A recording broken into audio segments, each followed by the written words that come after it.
ഭാരതത്തിനെതിരെ യുദ്ധഭീഷണിയുമായി പാകിസ്ഥാൻ മുൻ വിദേശകാര്യമന്ത്രി ബിലാവൽ ഭൂട്ടോ.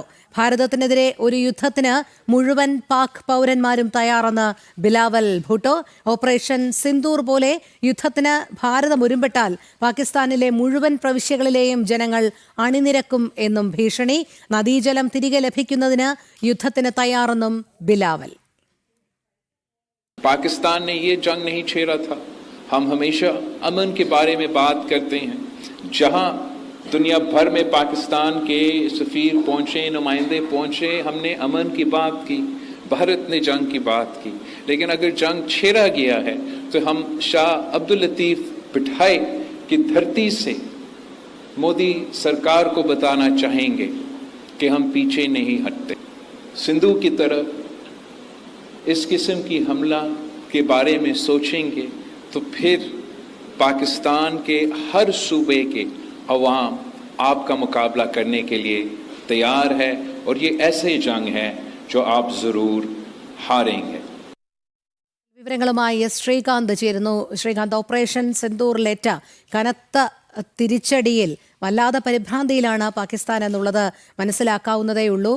എങ്ങനെയും ലോകത്തിന് മുന്നിൽ പിടിച്ചു നിൽക്കുന്നതിനു വേണ്ടി ഇത്തരം പ്രകോപനപരമായ പ്രസ്താവനകളുമായി തന്നെയാണ് അവർ കഴിഞ്ഞ കുറച്ച് നാളുകളായി മുന്നോട്ട് പോകുന്നത്. കഴിഞ്ഞ ദിവസം സൈനിക മേധാവി അസിം മുനീറിന്റെ പ്രസ്താവനയും കണ്ടതാണ്. ആണവായുധ പ്രയോഗമടക്കെ നടത്തും എന്നുള്ള ചില പ്രസ്താവനകൾ. ഇപ്പോൾ മുൻ വിദേശകാര്യമന്ത്രി ബിലാവൽ ഭൂട്ടോയുടെ ഭാഗത്തു നിന്നാണ് ഭാരതത്തിനെതിരായ ഒരു യുദ്ധത്തിന് തയ്യാറാണ് എന്നുള്ള പ്രസ്താവന വന്നിരിക്കുന്നത്. ഇതൊക്കെ വെറും വീരവാദങ്ങളും വിടുവായുത്തരങ്ങളുമായി മാത്രം കണക്കാക്കിയാൽ മതിയല്ലോ. പറയേണ്ട വസ്തുത, ഈ ഓപ്പറേഷൻ സിന്ദൂറിൽ നേരിട്ട തിരിച്ചടി ഒപ്പം തന്നെ അതിലും വലിയ തിരിച്ചടി പാകിസ്ഥാന് കിട്ടിയത് ഈ സിന്ധു നദീജല കരാർ മരവിപ്പിക്കലാണ്. ഇത് മരവിപ്പിച്ചതോടെ പാകിസ്ഥാനിലെ പല സ്ഥലത്തും അവരുടെ കൃഷിക്ക് ആവശ്യമായ ജലം ലഭിക്കുന്നില്ല എന്നുള്ളതാണ് വസ്തുത. ഇതേ തുടർന്ന് അവിടെ വലിയ തോതിൽ രോഷം അവിടുത്തെ ഭരണാധികാരികൾക്കെതിരെ ഉണ്ട്, അവിടുത്തെ രാഷ്ട്രീയ നേതാക്കൾക്കെതിരെയുമുണ്ട്. സ്വാഭാവികമായും അതിൽ നിന്നും മറികടക്കണമെങ്കിൽ ഇന്ത്യ വിരുദ്ധത പ്രചരിപ്പിക്കുക എന്നുള്ളത് മാത്രമാണ് പാകിസ്ഥാന് മുന്നിലുള്ള ഏക പോംവഴി. അതവർ ചെയ്യുന്നു എന്നതിനപ്പുറം ഈ ബിലാവൽ ഭൂട്ടോയുടെയൊന്നും വാക്കുകൾക്ക് അവിടുത്തെ ആളുകൾ പോലും എന്തെങ്കിലും വില കൽപ്പിക്കും എന്ന് കരുതുന്നില്ല. കാരണം ഇതിനു മുൻപും ബിലാവൽ ഭൂട്ടോ ഇത്തരം വിടുവായത്തങ്ങൾ പറഞ്ഞിട്ടുള്ള വ്യക്തിയാണ്. ഒപ്പം തന്നെ അദ്ദേഹത്തിന്റെ പിതാവ് അവിടുത്തെ ഭരണാധികാരിയായിരുന്നു. അവിടുത്തെ ഏറ്റവും ദുർബലനായ ഭരണാധികാരി എന്ന് പേരെടുത്തയാളാണ് ഈ അദ്ദേഹത്തിന്റെ പിതാവ്. അതിനാൽ തന്നെ ഒരു കാരണവശാലും ഇതിനെ ഏതെങ്കിലും തരത്തിൽ ഇന്ത്യ മുഖവിലക്കെടുക്കും എന്ന് കരുതുകയും വയ്യ.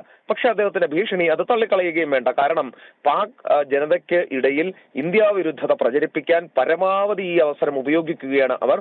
സിന്ധു നദിയിൽ ഏതെങ്കിലും തരത്തിൽ അണക്കെട്ട് പണിതാൽ നദീജല കരാർ മരവിപ്പിച്ചത് പുനഃപരിശോധിച്ചില്ലെങ്കിൽ ശക്തമായ തിരിച്ചടി ഇന്ത്യക്കുണ്ടാകുമെന്നും ഒരു യുദ്ധത്തിന് ഞങ്ങൾ തയ്യാറാണെന്നും അയാൾ ഭീഷണി മുഴക്കുകയാണ്. എല്ലാ പ്രവിശ്യയിലെയും ജനങ്ങൾ ഇന്ത്യക്കെതിരെ തിരിയും, ഇന്ത്യക്കെതിരെ യുദ്ധത്തിന് തയ്യാറെന്നാണ് അയാൾ വ്യക്തമാക്കുന്നത്. കഴിഞ്ഞ ദിവസം അസിം മുനീർ അവിടുത്തെ സൈനിക മേധാവി ആണവായുധ ഭീഷണി ഇന്ത്യക്കെതിരെ അടക്കം മുഴക്കിയിരുന്നു. ഇതിന് തൊട്ടു പിന്നാലെയാണ് ഇത് എന്നുള്ളത് ജാഗ്രതയോടെ സമീപിക്കേണ്ട വിഷയം തന്നെയാണ്.